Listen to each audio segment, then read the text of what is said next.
Hey K-popers, welcome back to Hallyu, where it's time for a brand new K-pop news update. BTS are making tons of headlines as award season heats up, another artist goes after SM for plagiarism with aespa's debut, Mnet's vote-fixing case is headed to the Supreme Court of Korea, and so much more news is on the way in this video. Before we get started, a quick thank you to Hallyu's honorary producers. If you want to be on this list and show off your bias group to everyone watching, you can support my work on Patreon. Patrons also have a say in lots of videos before they're released, so if you want to leave your mark on Hallyu, come join us over on Patreon. And hey, really quick, if you're not subscribed already, you'll definitely want to be now, because Hallyu is going to have 17 new videos premiering in December. 17! That's like one every 44 hours on average for the entire month of December.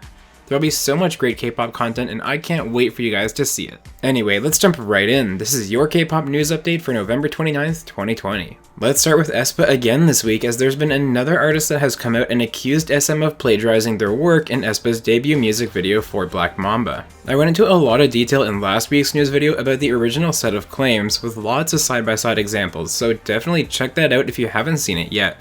It's crazy that we already have a saga of news and scandals about aespa. Anyways, we now have an LA-based visual artist, Blake Catherine, who discovered the MV and is now calling out SM's art team for copying their work. As you can see here, one of the scenes imagined by Blake is completely ripped off as one of the sets in the Black Mamba music video. Blake later posted on Instagram saying, quote, "Truly upset to see my work so blatantly plagiarized by SM.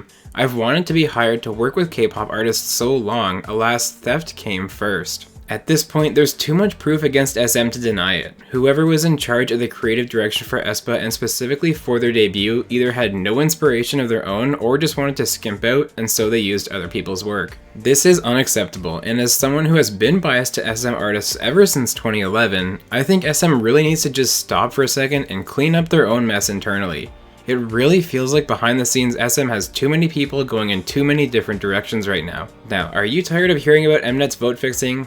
Honestly, I am too, but Mnet just won't let this issue die, and they did something this week that will drag this scandal on even longer into the future. As I reported on last week, the appeals trial for the producers and the labels implicated in the Produce series vote rigging were underway. Well, Mnet and the label representatives lost that appeal. The sentences for the two producers were upheld, and actually the entertainment agency representatives had their sentences increased to a suspended 8-month prison sentence. But the defendants have rejected this appeals court verdict, which means the case is now going to the highest jurisdiction, the Supreme Court of Korea.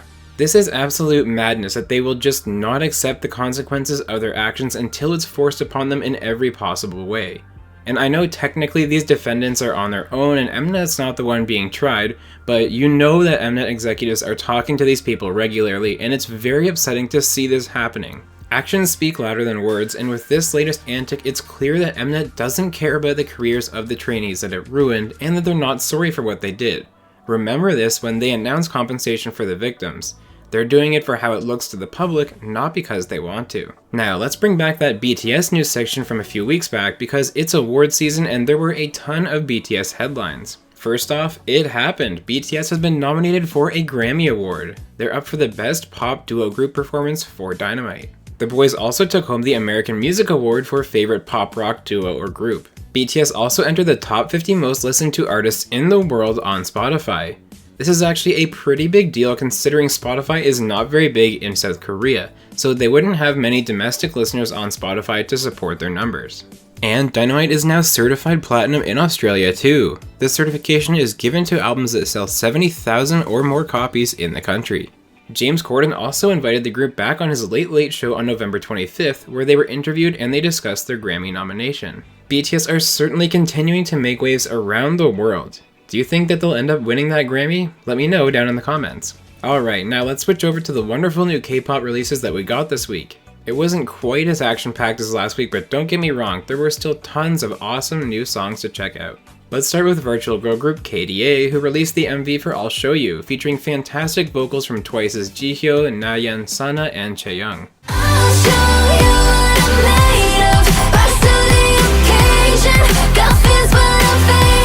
Keembo, the duo born out of Spica members Bohyung and Boa, released this hardcore track called Scene.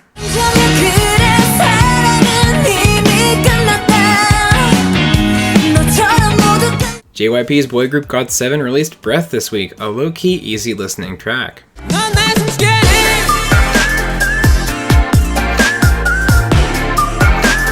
NCT U channeled their inner Canadians as they played hockey and jammed out in 90s love.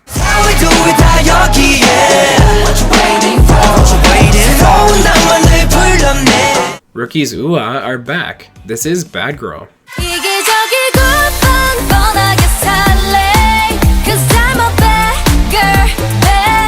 Jung Dae-hyun, formerly of BAP, released the song Amazing. Let me tell you, it's amazing.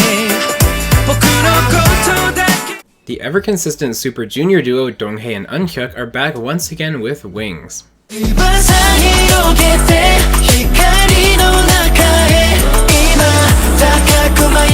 Purple Kiss dropped this pre-debut track called My Heart Skip a Beat.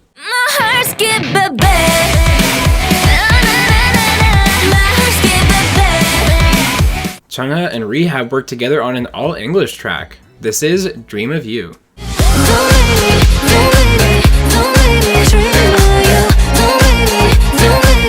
There were of course lots of other new K-pop songs released this week too, so let me know what new songs that you've been checking out in the comments.